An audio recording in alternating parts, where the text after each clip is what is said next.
Assalamualaikum warahmatullahi wabarakatuh. Perkenalkan, nama saya Widya Firna Rusli dengan NPM 091058042181. Saya dari kelas B semester 3, Prodi Administrasi Publik, Fakultas Ilmu Sosial dan Ilmu Politik, Universitas Muhammadiyah Sidenreng Rapang. Dengan mata kuliah Manajemen Pelayanan Publik, dosen pengampu Kamarudin Selang, SOS MAP. Baik, pada kesempatan kali ini saya akan menjelaskan karakteristik pelayanan publik. Jadi pokok bahasan yang pertama yaitu pelayanan publik yang profesional. Menurut Limes atau Zainuddin 2016 mengungkapkan bahwa pelayanan publik yang profesional artinya pelayanan publik yang dicirikan oleh adanya akuntabilitas dan responsibilitas dari pemberi layanan dengan ciri sebagai berikut. Yang pertama yaitu efektif. Lebih mengutamakan pada pencapaian apa yang menjadi tujuan dan sasaran. Yang kedua, sederhana. Mengandung arti prosedur atau tata cara pelayanan diselenggarakan secara mudah, cepat, tepat, tidak berbelit-belit, mudah dipahami, dan mudah dilaksanakan oleh masyarakat yang meminta pelayanan. Dan ketiga, kejelasan dan kepastian atau transparan, mengandung akan arti adanya kejelasan dan kepastian mengenai A. Prosedur, tata cara pelayanan, B.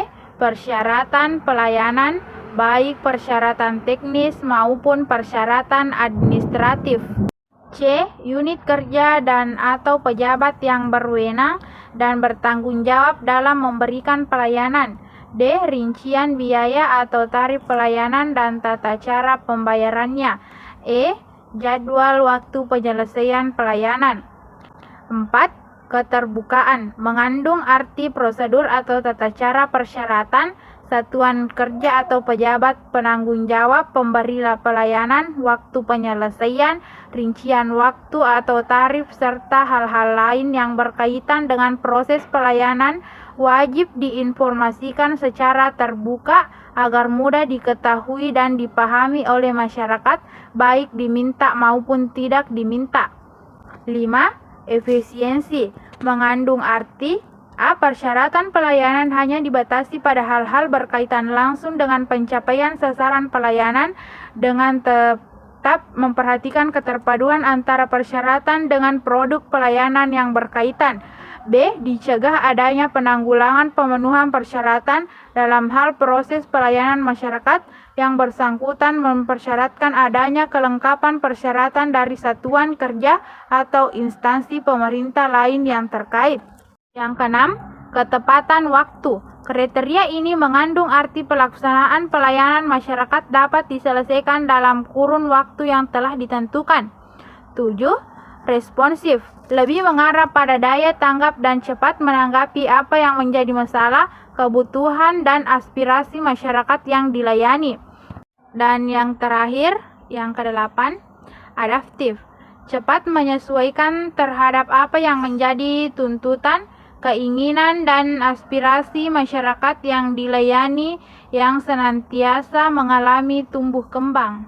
Selanjutnya, pokok bahasan yang kedua yaitu 3 karakteristik utama pelayanan. Jadi, menurut Warela 2004 mengatakan ada 3 karakteristik utama tentang pelayanan, yaitu yang pertama, intangibility, bahwa pelayanan pada dasarnya bersifat performance dan hasil pengalaman dan bukannya objek. Kebanyakan pelayanan tidak dapat dihitung, diukur, diraba, atau dites sebelum disampaikan untuk menjamin kualitas. Berbeda dengan barang yang dihasilkan oleh suatu pabrik yang dapat dites kualitasnya sebelum disampaikan pada pelanggan. Yang kedua, heterogeneity, berarti pemakai jasa atau klien atau pelanggan memiliki kebutuhan yang sangat heterogen. Pelanggan dengan pelayanan yang sama mungkin mempunyai prioritas berbeda. Demikian pula performance seiring bervariasi dari suatu prosedur ke prosedur lainnya, bahkan dari waktu ke waktu. Dan yang ketiga, inseparability, bahwa produksi dan konsumsi suatu pelayanan tidak terpisahkan. Konsekuensinya di dalam industri pelayanan kualitas tidak direkayasa ke dalam produksi di sektor pabrik dan kemudian disampaikan kepada pelanggan. Kualitas terjadi selama interaksi antara klien dan penyedia jasa. Mengetahui kualitas pelayanan yang diberikan oleh suatu organisasi penting karena dapat memberikan manfaat bagi organisasi yang bersangkutan. Kalau ini dilakukan, paling tidak organisasi atau instansi yang bersangkutan sudah punya concern pada pelanggannya. Selanjutnya nomor 3 yaitu 3 kunci pelayanan yang unggul. Menurut Tjiptono 2004 mengatakan bahwa ada 3 kunci memberikan pelayanan yang unggul, yaitu 1. Kemampuan memahami kebutuhan dan keinginan pelanggan, termasuk di dalamnya memahami tipe pelanggan. Yang kedua, pengembangkan database yang lebih akurat daripada PNI atau mencakup data kebutuhan dan keinginan setiap segmen pelanggan dan perubahan kondisi persaingan. Dan yang ketiga, pemanfaatan informasi yang diperoleh dari riset dalam suatu kerangka strategik. Selanjutnya nomor 4, indikator kualitas pelayanan. Menurut Setmal Prasurman Berry tahun 1997 menawarkan indikator untuk mengetahui kualitas pelayanan yang dirasakan secara nyata oleh konsumen, yaitu 1. Tangibles, yaitu kualitas pelayanan yang berupa sarana fisik perkantoran, komputerisasi, administrasi, ruang tunggu, tempat informasi. Yang kedua, reliability, yaitu kemampuan dan keandalan untuk menyediakan pelayanan yang terpercaya. Yang ketiga, responsiveness, yaitu kesanggupan untuk membantu dan menyediakan pelayanan secara cepat dan tepat serta tanggap terhadap keinginan konsumen.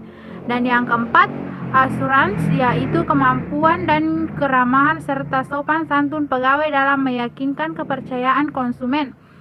Yang kelima, empati, yaitu sikap tegas tetapi penuh perhatian dari pegawai terhadap konsumen. Selanjutnya nomor 5 yaitu indikator kualitas pelayanan prima. Jadi Sinambela 2006 mengatakan bahwa untuk mencapai kepuasan itu dituntut kualitas pelayanan prima yang tercermin dari hal-hal sebagai berikut. Yang pertama, transparansi, yaitu pelayanan yang bersifat terbuka, mudah dan dapat diakses oleh semua pihak yang membutuhkan dan disediakan secara memadai serta mudah dimengerti. 2. Akuntabilitas, yaitu pelayanan yang dapat dipertanggungjawabkan sesuai dengan ketentuan peraturan perundang-undangan. Yang ketiga, kondisional, yaitu pelayanan yang sesuai dengan kondisi dan kemampuan pemberi dan penerima pelayanan dengan tetap berpegang pada prinsip-prinsip dan efektivitas. Yang keempat, partisipatif, yaitu pelayanan yang dapat mendorong peran serta masyarakat dalam penyelenggaraan pelayanan publik dengan memperhatikan aspirasi, kebutuhan, dan harapan masyarakat. 5. Kesamaan hak, yaitu pelayanan yang tidak melakukan diskriminasi dilihat dari aspek apapun, khususnya suku, ras, agama, golongan, status sosial, dan lain-lain. Dan yang keenam, yang terakhir, yaitu keseimbangan hak dan kewajiban, yaitu pelayanan yang mempertimbangkan aspek keadilan antara pemberi dan penerima pelayanan publik. Jika dihubungkan dengan administrasi publik, pelayanan adalah kualitas pelayanan birokrat terhadap publik. Sekian dari saya, lebih dan kurangnya mohon dimaafkan. Billahi fisabilil haq, fastabiqul khairat. Wassalamualaikum warahmatullahi wabarakatuh.